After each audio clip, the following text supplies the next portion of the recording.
You need winners? Let the Sports Advisor show you how to make money. General Manager Al DeMarco, a former sports reporter and contributor on Fox Sports, MSNBC, and Comcast Sports TV, brings over 25 years of handicapping experience to the table. Rick Torino, a 25-year handicapping expert, spent over a decade as a college and pro football editor at a national wire service. Together, they are the Sports Advisors, your number one source for winners. Here we are, week number 9 of the college football season. There are only 6 unbeaten teams left, and we are going to break down the games of 4 of them being played for this Saturday. Ohio State, Tennessee, Georgia, and perhaps the most surprising unbeaten team left at this stage of the season, TCU, the Horned Frogs we have talked about every single week. Hi, everyone. Al DeMarco here along with Rick Torino. But before we get into breaking down this week's games, I want to pull back the curtain for you just for a second here. I've been in this industry for over 25 years, and I can tell you back in the early 2000s, what has happened is that the NFL is no longer king from our perspective in terms of which sport is the most profitable when it comes to actually the picks being bought at the sites. And we are the biggest in the entire industry when it comes to pay-per-view handicapping picks and analysis. What happened is that college football started overtaking the NFL in the early 2000s, and it has just continued to grow. It's probably 40% bigger at minimum at this stage. And I've always believed that the change happened when ESPN Game Day came along, the plethora of games being nationally televised. College football, you can find games on 5 days a week now. And also because, Rick, college football became basically a 12-month-a-year sport because so many more people got involved in following college recruiting, and there's just so much more to be publicized. And I bring this all up because last week you hit on Saturday for the 7th consecutive Saturday. You are undefeated this year, Saturdays in college football. And it's so important to win on Saturdays because it sets the stage for Sunday and Monday. And you are 7-0, all major wager plays. Last week it was Saturday, 109 best bet winner on LSU crushing Ole Miss. But when we did the show last week, we talked about the game. And as I always point out, we pick the games we're going to discuss, but we never talk about who we actually like until the camera goes on. We filmed the show last Tuesday. We talked about LSU and Ole Miss, and you were kind of like, I like LSU a little, Al, but, you weren't exactly enthralled with the play. And again, I want to pull back the curtain, and maybe you can let everybody out there, including me, know how you went from Tuesday night liking LSU a little to absolutely loving the Tigers by Saturday and making them your best bet. Well, Al, I have to say, let's just say college football, the sport that keeps giving every week, Al. The entertainment is just fantastic. To the game now, Al, looked at LSU and Ole Miss, like we said, felt stronger about LSU as the week went on. Thought the line was still a little low, Al. Ole Miss, hadn't played anyone really great on the road or at home, but they were still undefeated, ranked in the country. So I just thought that, a lot of our plays this year, the big plays have been on the home team, either grabbing some points or laying just a small number. So, I thought LSU, Al, Kelly has them turning the corner. The quarterback played another great game. He's been playing well of late. So that was the reason for liking the Tigers. Yeah, Jaden Daniels just had another fantastic game. That's 2 in a row because he had that 6-touchdown performance the week prior against Florida in the Swamp, and he was just so damn good last week. And, it wasn't like Ole Miss played horribly. It's just LSU played at another level compared to the lane drain last week. But so, again, congratulations. And this week you're going for number 8 in a row. And, of course, you're not going to let me or anybody else know what it's going to be until Friday night, Saturday morning when you go live. So props to you. By the way, for those of you out there watching the video, you got to catch the NFL video I do with Steve Budin. The very end of it, he talks about being in Vegas. He bet your best bet. He was a little worried when LSU fell down early, but then, of course, As he said, he loved Ricky Torino at the end of that game, as everybody else did at the site. Trust me. Whatever you say come Saturday, they're riding you. Oh, boy. Well, Al, I was a little concerned when I did see that score 17-3. But, good things happen, I guess, to those who wait. And we waited that end game out, and before you know it, LSU really had that game in hand much of the second half. And I was glad I could make the boss some winnings. Okay, let's get to the first game here on the board. We've got Ohio State, a 15.5-point favorite at Penn State. I was in Columbus, Ohio last weekend. The faithful at the hotel, I stayed right there in Columbus. Oh, they were a little happy. Ohio State didn't start off strong, but they certainly kicked ass in the second half, blew out Iowa 54-10 to improve to 7-0. Much maligned Sean Clifford had a nice bounce-back game at home against Minnesota with 4 touchdown passes after struggling in the prior game against Michigan, 23 for 31, 295 yards and 4 touchdowns. This has been a one-sided series. Is it too many points for Penn State to be getting, or do you just keep riding those damn Buckeyes? Al, like you said, series dominated by Ohio State. They've won 9 of the last 10, just 4-6 against the spread. However, they've done well in Penn State College, winning 6 of the last 7 straight up. Al, I like Penn State getting the 15.5 at home. I think Happy Valley will be crazy Saturday afternoon. Might not be a whiteout, but they'll be hyped up just as much, Al. I don't think Penn State will turn the ball over 6 times like Iowa did, which Ohio State went on to score off all 6 turnovers. So I'm going to like Penn State. I like the ground game. I think Manny Diaz will throw some wrinkles in the defense. And Ohio State, Al, really only played one winning team this season, and that was Toledo. So I'll take Penn State plus the 15.5 at home. I agree with you. And the one thing that cost Penn State at Michigan is that Michigan ran the ball so damn well, as we know, because the Wolverines, of their 563 total yards, 418 of them came on the ground. Ohio State runs okay, but they're a team that moves the ball through the air with C.J. Stroud. And that Penn State secondary is good. And it'll be interesting to see if this Ohio State team, which is totally untested on the road, how they do. So not a game that I'm enthralled with, but I would certainly go and side with you and take Ohio State plus the points. Before we go any further, let me just remind you guys, if you want to always know when the videos are available, the one we do here, the college football preview show with Rick Torino, and the NFL pregame show that I do with Steve Budin, you see the little button down in the corner, subscribe now. That's all you got to do, so you can always know when we go live.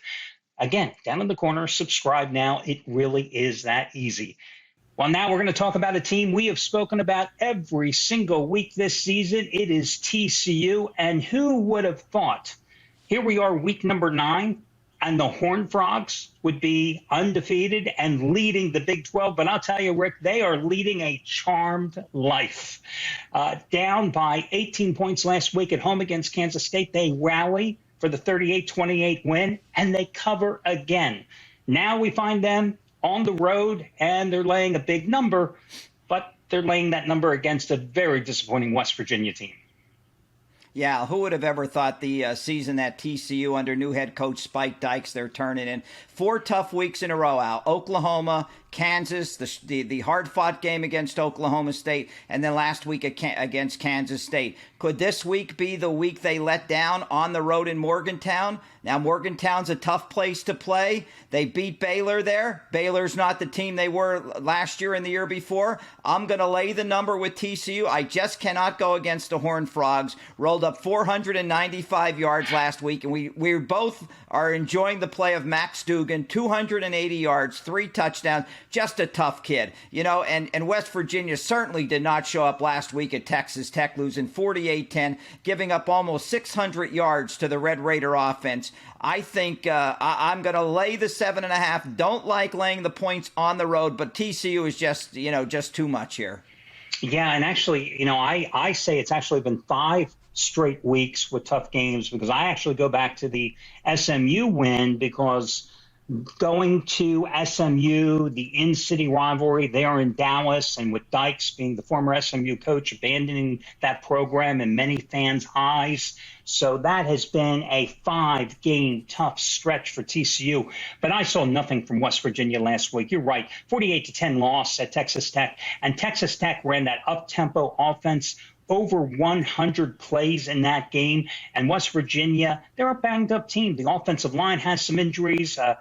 Two of their top 3 running backs were hurt as well, a season-low 282 yards. And it's not like Texas Tech, plays much defense there. So West Virginia, you're right. They had a nice game against Baylor the week prior, but Baylor never, ever wins in Morgantown. It's like a jinx for the Bears. I think that TCU, that lucky star continues to follow them one more week. And I also look that what has impressed me with TCU as the season has progressed, and you probably have noticed that as well. It's not only Max Duggan, who has the 19 touchdowns, 1 interception, and 69% completions, but how about Kendra Miller, who has ran for over 100 yards in 3 of the last 4 games, 731 yards on the season, over 6 yards a carry. Matter of fact, 4 of the last 5 games, he's cracked the century mark, 153 yards against the Wildcats. Now that offense has become so much more diversified and so much tougher to stop. Yeah, and even we left out the wide receiver who we've mentioned in past weeks. He had another big game last week for TCU. Too much offense. West Virginia, not enough offense. I think they, like I said, as we both agree that they can cover the 7.5 on the road. And maybe it's good for them to get on the road a little, go to West Virginia, focus nothing on except but on the Mountaineers. Yep, absolutely. I'm with you on TCU. Also a team I would consider in a teaser because I don't see TCU losing that game in a 2-team 7-point teaser. You could take them down to -1 point. I don't have another team to give you right now in that teaser, but I think that's one that I would definitely consider as well. Guys, remember, you can get Rick's, ready for this, putting the pressure on them, 8th consecutive Saturday winner to start the season, absolutely free. And all the plays of all the handicappers over at the sportsadvisors.com by using the 1-day free all access pass. There are no strings attached, no salesmen, no obligations. Listen, if you were to pay for it this Saturday, it would cost you a minimum of $109. You are getting it for free. If you were to pay for all the individual plays of all the handicappers, it would cost you over $1,000. We've been doing this for 22 years. We're the only people in the industry to do it, and we do it because it gives you a taste of what we do. And you read all the handicappers' analysis, you get a feel for each guy's way they handicap, the way they analyze games, and it allows you to peek behind the door, shall we say, at no cost to you. What I like to say is the only way you lose is if you don't take advantage of this absolutely free offer. So check it out over at thesportsadvisors.com, the 1-day free all access pass. And by the way, depending on the day that you choose, you also can get a free extra day. So 2 days in some cases for free. Again, no strings attached. The sportsadvisors.com 1-day free all access pass. Rick, this is a interesting game we're going to talk about in the ACC coming up next. You've got a Wake Forest team that has won 3 straight games, all by double-digit margins since losing that double overtime game, I think it was, at Clemson, against a Louisville team. I was kind of surprised at the number here. I grant you that it is on the road, but I was surprised that the Demon Deacons are only 3.5. How about you? Yeah, this game is a tough one to call. I mean, Louisville's been so up and down this year. Wake Forest, coming off that win last week against BC, really had no threat, Interesting note, Wake Forest has now taken over the top spot from James Madison as the top team against the spread this season, as the Demon Deacons are 6-1. No. Let me just stop you right there. And let me tell the viewers why I'm stopping you. Because when you pointed out 3 weeks ago that James Madison was the top point spread team in the country, they immediately lose the next week. They lose outright. So I'm just telling everybody right now, you have now just cursed the Demon Deacons. But go ahead. You can continue now. And Al, to make matters worse, James Madison also lost last week at home on homecoming to Marshall. Scored 12 points in the first quarter, shut out the rest of the way. But yeah, that's enough for enough for the Dukes. Louisville's going to win this one. Louisville's going to win this one by 30 points. I'll tell you, Al, the quarterback play, there's no comparison. Sam Hartman, 25 of 40 last week, 313 yards, 5 touchdowns, also rushed for a touchdown. And Malik Cunningham, Al, he really performed well in that in the game on national TV against Central Florida on a Thursday or Friday night. Really looked well in that game. But you know, Al, he's been a bit of a disappointment. He doesn't even rank in the top 10 in many of the passing categories in the ACC. So he's really kind of been a disappointment this year. This was supposed to be the year of the quarterback in the ACC, with Cunningham leading the way. You had Virginia's good quarterback. You had Leary at NC State, who's been injured. You had the Virginia quarterback, Brendan Anderson. You know, it's been a down year for the quarterbacks. The two that have done anything have been Sam Hartman and the kid at North Carolina, Drake May. But I like the Demon Deacons this week. I'll lay the small number at home. And the thing in this one, Al, in the last 6 seasons, the winning team, it's been a high-scoring season, has scored 42 or more points. So could be a high-scoring game. I don't think Wake's going to get to that this week, but I do think Wake can cover the small number on the road. And Al, they're still in that. They're still in that conference race, sitting behind Clemson and Syracuse. They're still in there. Yeah, exactly. And listen, they gave Clemson all they can handle on Clemson's home turf. I look at that Louisville game last week. They beat Pittsburgh, and we know Pitt isn't that good, 24-10. But they needed 17 unanswered points in the fourth quarter, and the Panthers gave that game away with 4 turnovers. I believe Malik Cunningham missed the prior game, and then they had a bye, so he came back last week. So he struggled in the first half before getting it going late in that game. I just can't bet against Wake Forest here, despite the curse that you already hexed them with. So I'm going to go with Sam Hartman, who on the season, what a season he's had. Over 1,700 yards, 21 touchdowns, nearly 64% completions. But then you realize last year, 39 touchdowns, 59% completion. So he's trending to even have a better season than last year. And you remember, he started the season out. I can't remember if it was appendicitis or whatever. He didn't come into the season 100% healthy, but what an amazing guy he has been. And that leads us to a team that you just mentioned, the Orange of Syracuse. They gave Clemson all they could handle last week, coming off their first loss, 27-21.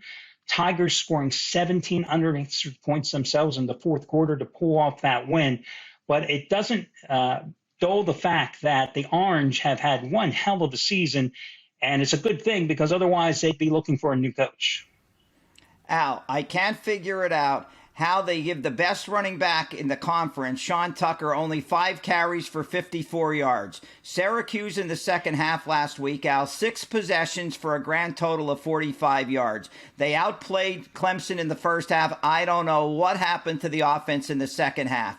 I think, Al, that could be a little bit of a letdown for the Orange heading into this game against Notre Dame. If I'm the Irish, or if I like the Irish, I'm getting a 2.5 points. I'll take Notre Dame. Irish are 7-3 straight up against the Orange. I look for Notre. They rebounded last week against UNLV. Not much of an opponent, but they did get good games from Logan Diggs, 130 yards, and the kid we've liked all season, the tight end Michael Mayer, 6 for 115 and 1. Irish rolled up 428 yards. I just think, Al, that Syracuse is going to still suffer the effects from last week's disappointing loss to Clemson.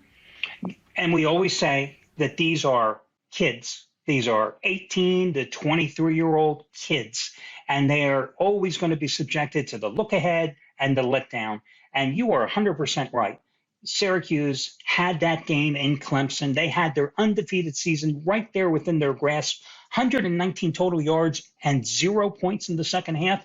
Whether it was crazy play calling or the Clemson defense rose to the occasion, which they certainly did in the second half, this is a tough spot, as you said. I'm not enamored with the game, but I agree with you that from a technical standpoint, that the Irish are definitely the play. The one thing that confounds me about Notre Dame, they go to Las Vegas, they manhandle BYU 3 weeks ago. It was a nice win. BYU was playing well at the time. They beat BYU 28-20. Then they come home and they lose to Stanford, and we know the Cardinal not any good, 16-14. They beat UNLV, but, Unlove was playing without its starting quarterback for the second straight week. They started a highly touted freshman. They played 2 quarterbacks in and out. this is the same Rebels team that got demolished at home the week prior by Air Force. So seeing Notre Dame score 44 points, I'm not surprised. But again, I think from a technical aspect, if you're going to play the game, you have to side with the Irish getting the 2.5 points, which now leads us to the SEC for these final two games that we're going to be taking a look at. The first one, Tennessee. I think the Volunteers, the best thing going for them in this game is that they followed the big upset of Alabama, the game that you had your biggest play of the entire season. Matter of fact, the biggest play of your career, 159 play when you had Tennessee outright over Alabama 2 weeks ago. Best thing for them is that they basically had a bye last week, which means they played UT Martin, a game that they were up 52-7 at the half. They cruised 65-24. They needed a breather, and they got it with UT Martin. So now they're 7-0, but they have a big look-ahead game next week with number 1 Georgia on the road between the hedges. But you can't overlook this week's game against a formidable Kentucky team coming to town. Totally agree with you, Al. This has been a series that's been dominated by Tennessee lately. They've won 8 of the last 10 straight up. Last year's game, high-scoring a game, 45-42. Tennessee did get the win in Lexington, despite being outgained 6-12 to 461. On the gambling angle of it, UT holds a 23-7 against the spread advantage over the Wildcats since 1992. Last time in Knoxville, Al, for Kentucky came away with a 34-7 win, ending a losing streak in Knoxville, ending a 17-game losing streak in Knoxville. Al, I'm going to go and lean and grab the points with Kentucky. Tennessee hasn't played a bad game all season, Al. This might be the one, getting 12.5 points. Kentucky coming off a nice win last week against Mississippi State. We know they can throw the ball with Will Levis. Tennessee's defense ranks next to last in all of the FBS. So that would be 130 out of 131, the secondary and pass defense. I think, Al, and add Chris Rodriguez to that, who ran up 196 yards and 2 touchdowns. I don't think Tennessee will lose the game, but I think this game could go down to the wire. And like you said, Al, Tennessee does have that big one on tap with Georgia next week between the hedges. So I'm going to grab the 12.5 with Kentucky. Yeah, I'm with you. And listen, I have taken on this show Tennessee against Pittsburgh. I've taken Tennessee against Florida. I've been with you and taken Tennessee against Alabama, Tennessee against LSU. So I haven't lost a game with Tennessee. But this is a game I'm staying away. I'll watch it as a fan, but if I had to bet it, if you paid me to bet it, I would be with you and take Kentucky with the points, because there is no way these guys are not looking ahead. And I know every coach will say, you got to focus on the game ahead. You got to focus on the game in hand. You can't look ahead to next week. But Georgia, it's there, and it's on the road. And you're right, this Tennessee pass defense is pathetic, and it's been an Achilles heel all season long. And the fact that Chris Rodriguez, who was suspended for the first 4 games of the season, has finally rounded into form gives Kentucky a different dimension to their offense. As you said, a season high 196 yards and 2 touchdowns on 30 carries. That is going to be the key, because if they, Kentucky, are able to run the ball effectively, that keeps Hendon Hooker and that Tennessee offense off the field. The Volunteers average almost 48 points a game, but their time of possession is 26 minutes. They score frequently. They score fast. If you play keep away, that is going to be Kentucky's best defense in this game. So that's the way I think that you have to look at this contest, and that's why I think the points are going to be the way to go. And I think as we get closer to game time, we may see this line go up, because I think the casual bettor will go, oh, Tennessee beat Alabama last time. They can crush Kentucky. So you might see the public jumping on the Volunteers. Before we get to the Georgia-Florida game, I just want to bring something up to you. Kirby Smart has made no bones about it. He is not happy playing this game any longer in Jacksonville. And, we have been, as media members in the past, college football fans forever. I can't say I disagree with Kirby Smart. And his whole object is to eventually have this game moved to the campuses of Florida and Georgia, because it's a huge recruiting aspect and helps you recruiting, because, again, would you play Ohio State and Michigan in Toledo? Would you play Alabama and Auburn? rather than in Tuscaloosa and the Plains? Would you play it in Huntsville? It really makes no sense. Let me digress for a second. I mean, my son got scholarships all over the place, including Florida, scholarship offers all over the place, including Florida and Georgia. I tell you, and they were academic scholarships. Within 20 minutes of the college tours, they had us in the swamp, walking out there on the field.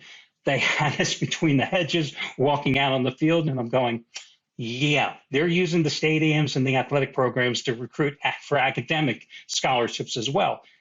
You can see where Kirby Smart is coming from. It's a huge economic boom for the city of Jacksonville, obviously, but it's kind of one-sided when you think about it, that Florida's campus is only like 75 miles away, while, Athens is like, maybe 350 miles away.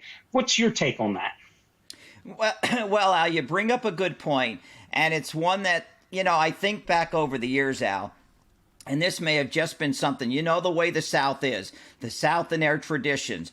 I think they're going to have a tough time moving it from Jacksonville, even though I agree with you. It should be on campus and alternating years like all the time. But, at one time, this, as it was once deemed, the largest cocktail party in America. So I don't see it moving anytime soon, Al, even though it does make sense to move it because, like you said, these games are huge recruiting tools for the coaches and the administration.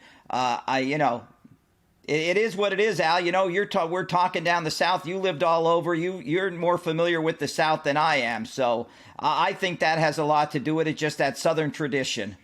Yeah, but it's like the SEC has expanded. Teams are constantly moving. Traditions die hard, as they say. But this is one that should go away. Some people will inaccurately say, well, Army-Navy is played at a neutral site.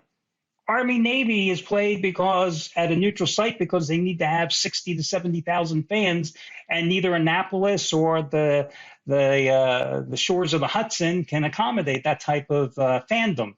It's a different thing. It just makes no sense. I mean, I will say this, it is kind of cool when they take a panoramic view of the stadium. You see one side in the Gator colors and you see the one side in the Georgia colors. Okay, that's nice.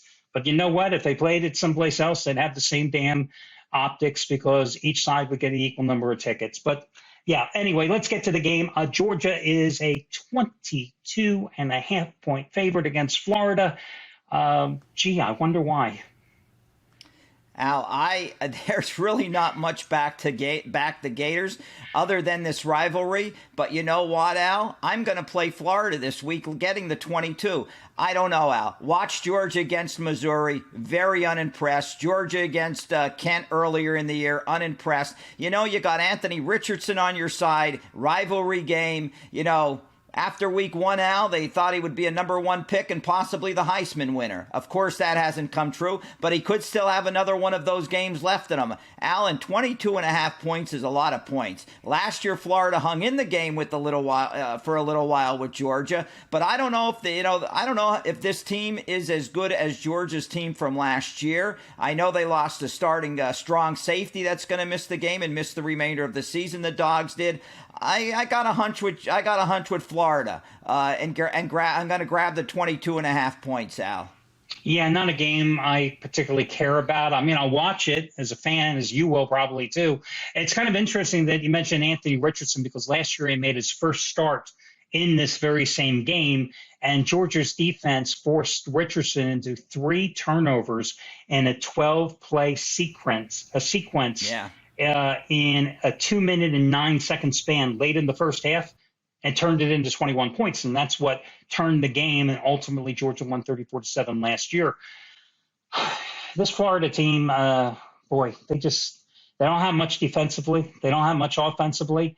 I know that Kirby Smart's team did not play well at Missouri in that road game. That's the only road game they played, actually, the 26 to 24 or something like that. I mean, they certainly struggled, but I got to think that Kirby Smart is going to have his team fired up for this game because let's face it, you're going to Missouri and you're going, it's the Tigers. We're going to roll past that game. They had to overlook Missouri in that contest. I don't think they're going to overlook Florida no matter how bad the Gators might be. So I would lean toward the other way and lay the points with Georgia. This could be one of those 48-14 beatdowns. especially since Kirby's badmouthed Jacksonville enough. So maybe that's the angle we got to take there. But I would go with Georgia. But, of all the games we've talked about today, that's probably my least favorite. And again, it's about the points. But, one thing Steve always says, Steve Budin, and this is a guy that created the offshore sportsbook industry. He was a former bookie. His father was a bookie as well. You can't be afraid of laying the points sometimes because the number can't intimidate you. So in that regard, that's why I kind of lean towards the Bulldogs in this one. Well, listen, that will wrap up this week's show. Remember, again, check out the one-day free all-access pass. The other guy here on this video is going for winning Saturday number 8 in a row. I'm just trying to win on the damn Saturday, period. So make sure you get his pick and all the picks of all the handicappers absolutely free using the one-day free all-access pass. I can't tell you anything more than that. You can't beat free. That's the bottom line.